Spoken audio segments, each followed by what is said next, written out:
नमस्कार।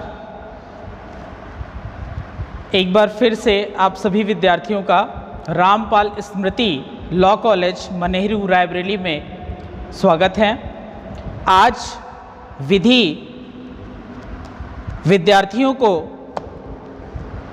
पहली क्लास प्रशासनिक विधि पर दी जाएगी। प्रशासनिक विधि का सबसे पहले सभी स्टूडेंट्स से रिक्वेस्ट है कि सिलेबस डाउनलोड कर लें। सिलेबस आपकी व्हाट्सएप ग्रुप में शेयर कर दिया जा चुका है। सिलेबस के अकॉर्डिंग जो टॉपिक्स हैं, टॉपिक वाइज हम लोग स्टडी करेंगे। सबसे पहला जो टॉपिक है वो एडमिनिस्ट्रेटिव लॉ का नेचर, स्कोप और इसका इम्पोर्टेंस है। इससे पहले हम डेफिनेशंस जानेंगे कि एडमिनिस्ट्रेटिव लॉ के डेफिनेशंस क्या हैं और एडमिनिस्ट्रेटिव लॉ होता क्या है और इसका इम्पोर्टेंस हमारी लाइफ में कहाँ तक है। तो सबसे पहले हम ये देख लेते हैं कि प्रशासनिक विधि राज्य के बढ़ते हुए आर्थिक सामाजिक कृत्यों तथा उससे उत्पन्न उसकी शक्तियों का उप उत्पादन है। आज के समय में जैसे पहले एक ट्रेडिशन था, राजाओं का शासन हुआ करता था। राजाओं को एक पर्टिकुलर लगान वसूली का या फिर रेवेन्यू कलेक्शन का पार हुआ करता था। बाकी सारी शक्तियां उपनिहित कर दी जाती थी, दे दी जाती थी और लोगों में इंटरेस्ट कर दिया जाता था। लेकिन आज के टाइम में मैक्सिमम शक्ति, ज़्यादातर पार स्टेट गवर्नमेंट ने अपने पास ले रखा है और उस पार को अपने अधिकारियों को डेलीगेट कर रखा है।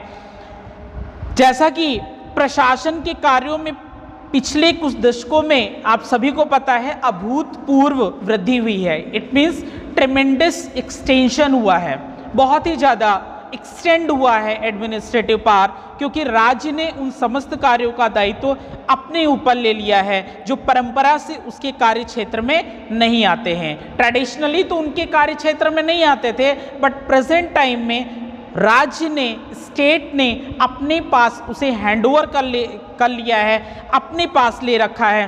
पहले हुआ क्या करता था कि राज्य के पास क्या शक्तियाँ थी? शांति व्यवस्था बरकरार रखना, बाह्य आक्रमण से अपने देश के लोगों को सुरक्षित रखना और न्याय प्रशासन को मेंटेन रखना। क्या क्या शक्तियां हुआ करती थी?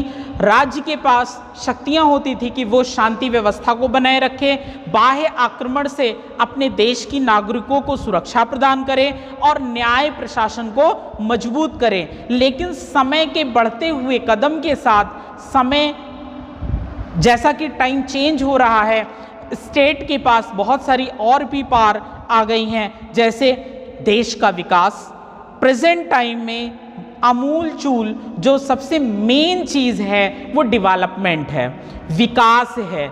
हम भी सबसे पहले वोट देने से पहले क्या मानते हैं?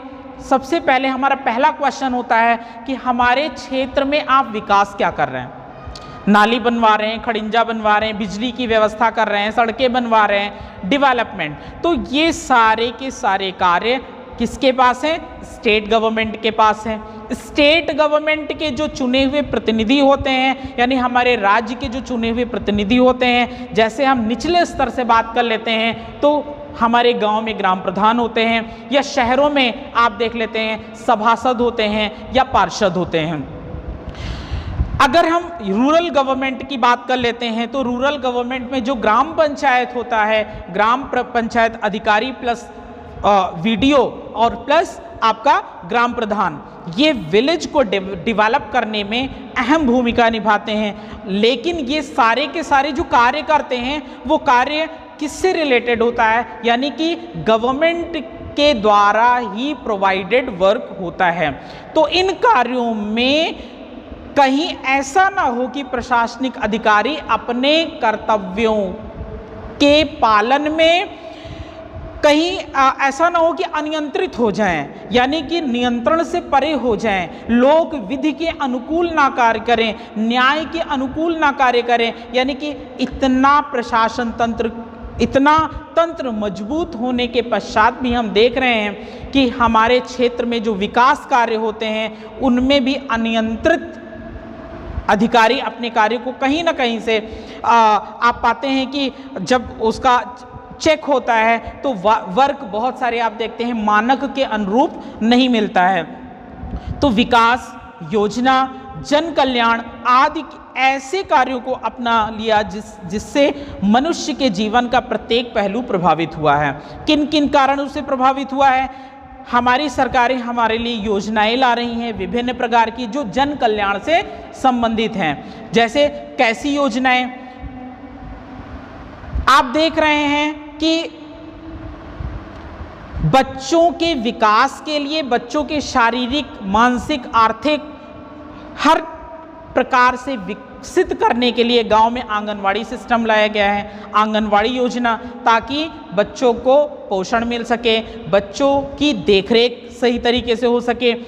जन कल्याण की व्यवस्थाएं और भी की जा रही हैं। इससे हमारा भी जीवन अस्त व्यस्त हो रहा है, हमारा भी जीवन प्रभावित हो रहा है सरकार के इन कार्यों से। जैसे विकास तो कर रही है, विकास करने में सड़कें बनवा रही हैं, आप देख रहे हैं यमुना एक्सप्रेसवे है और आपका आगरा एक्सप्रेसवे है और पूर्वांचल एक्सप्रेसवे है। कितने ऐसी सड़कें बन रही हैं, जमीन का अधिग्रहण हो रहा है, संपत्तियां किसानों से ली जा रही हैं और उनको विकास में लगाया जा रहा है, विकास कार्यों में। इस प्रक्रिया में प्रशासन को अतीव शक्तियां प्रदान की गई हैं, जिससे शक्तियों के अधिकार, स्वतंत्रता तथा उनकी संपत्ति पर प्रभाव पड़ना स्वाभाविक है। किन किन चीज़ों पर प्रभाव पड़ रहा है? अधिकार पे प्रभाव पड़ रहा है, स्वतंत्रता पे प्रभाव पड़ रहा है और साथ साथ उनकी संपत्ति पर प्रभाव पड़ रहा है। अधिकार पे कैसे प्रभाव पड़ रहा है? जैसे हमारा अधिकार है कि हम पर्टिकुलर रास्ते से होकर गुजरें, लेकिन वर्तमान में आप देख रहे हैं कि रायबरेली में सीवर ट्रीटमेंट प्लांट की लगाया जा रहा है, तो जगह जगह पर आप जो सीवर ट्रीटमेंट किया जा रहा है, सीवर प्रोवाइड किया जा रहा है, इससे सड़कें खुदी हुई हैं और सड़कें भी खुदी हुई हैं, लोगों को परेशानियां भी हो रही हैं। कहीं ना कहीं से हमारा अधिकार इन्फ्रिंज हो रहा है, हमारी राइट इन्फ्रिंज हो रहा है। हम जिस रास्ते से जाने का हमारा अधिकार है उससे हम दूसरे रास्ते से होकर के गुजरना पड़ रहा है। लेकिन फिर भी ये किसके लिए है? हमारे विकास के लिए है। कहीं ऐसा ना हो कि कार्य ऐसे पड़ा रहे, काफ़ी समय तक इसे ऐसी परेशानियों का सामना करना पड़े। तो प्रशासनिक विधि प्रशासनिक अधिकारियों के कार्यों को नियंत्रित करने की एक विधि है, कह सकते हैं। हमारी स्वतंत्रता, हमें स्वतंत्रता है कि हम पर्टिकुलर वे से जाएं, लेकिन वहाँ पर कुछ विकास कार्य चल रहा है।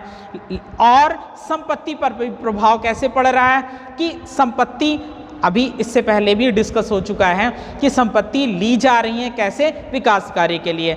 किसानों की संपत्ति एक्सप्रेस वे में यूज़ किया जा रहा है, भले ही विकास हो रहा है, लेकिन फिर भी कहीं ना कहीं से किसान इससे प्रभावित हो रहे हैं, लेकिन इससे विकास कार्य भी गति पकड़ रहा है, जिसमें आप कह सकते हैं कि प्रशासनिक अधिकारियों की शक्तियों के प्रत्येक पहलू पर प्रभावशाली नियंत्रण के यंत्र के विषय में अध्ययन किया जाता है। यानी कि प्रशासनिक विधि एक ऐसी विधि है जिसमें प्रशासनिक अधिकारियों की शक्तियों के प्रत्येक पहलू पर प्रभावशाली नियंत्रण के यंत्र के विषय में अध्ययन किया जाता है। यानी कैसे प्रशासनिक अधिकारियों को जो वृहत रूप में शक्तियां मिली हुई हैं, उन शक्तियों को कैसे नियंत्रित किया जाए। इसमें बहुत सारी परिभाषाएं हैं, आप बुक से भी पढ़ सकते हैं। प्रोफेसर डाइसी की परिभाषा है, जेनिंग्स की परिभाषा है और इसमें सरल भाषा में अगर हमें प्रशासनिक विधि को समझना है तो प्रशासनिक विधि प्रशासनिक अधिकारियों की शक्तियों का विज्ञान कहा जा सकता है। यानी कि it is science. What type of science? To study how administrative officer works. कैसे प्रशासनिक अधिकारी कार्य करते हैं, उनके कार्यों को समझने का एक विज्ञान भी इसे कह सकते हैं। प्रशासनिक अधिकारियों की शक्तियों का अध्ययन 3 शीर्षकों के अंतर्गत किया जा सकता है। वो 3 शीर्षक क्या हैं? पहला विधायी, दूसरा न्यायिक, तीसरा कार्यकारिणी। वो 3 शक्ति क्या हैं? विधायी, न्यायिक और कार्यकारिणी। यानी प्रशासनिक अधिकारियों को विधायी शक्तियां कैसे और कितना प्राप्त हैं, न्यायिक शक्तियां कैसे और कितना प्राप्त हैं, कार्यकारिणी शक्तियां कैसे और कितना प्राप्त हैं। प्रशासनिक विधि का तात्पर्य क्या है कि उनके अधिकारों के प्रयोग के नियंत्रण पर बल देना, यानी कि वो अपने अधिकारों का प्रयोग इस तरीके से करें जिससे कि किसी लोग के, किसी पब्लिक के राइट का इन्फ्रिंजमेंट ना हो। तो आज हम लोगों ने प्रशासनिक विधि क्या है इस पर चर्चा किया है। कल की वीडियो क्लासेस में हम लोग प्रशासनिक विधि को और एक्सटेंटिव वे में पढ़ेंगे, इसके विस्तार को पढ़ेंगे और प्रोफेसर ग्रिफिथ की परिभाषा को पढ़ेंगे कि प्रोफेसर ग्रिफिथ ने प्रशासनिक विधि पर अपने क्या वक्तव्य दिए हैं। आज की क्लासेस में बस इतना। सभी लोगों को थैंक यू बोलूँगा और कल टाइम से आप सभी प्रेजेंट रहिए। क्लासेस कंटिन्यू चल रही हैं स्मृति रामपाल स्मृति लॉ कॉलेज में। हर क्लास बहुत ही महत्वपूर्ण है। हम विधि विद्यार्थियों से इतना रिक्वेस्ट करेंगे कि अपने एम को क्या लाइफ में बनना चाहते हैं अपनी बुक में लिखें और साथ साथ उस पर डेली वर्कआउट करें। रामपाल स्मृति लॉ कॉलेज आप सभी स्टूडेंट्स के हमेशा साथ है। किसी भी प्रॉब्लम को लेकर के आप स्वतंत्रता पूर्वक फ्री होकर के बेझिझक कॉल दे सकते हैं 7844948590 पर, 7844948590 पर, जिससे कि आपके प्रशासनिक विधि से संबंधी कोई प्रॉब्लम हो उसको इजी वे में सॉल्व किया जाए। Thank you so much.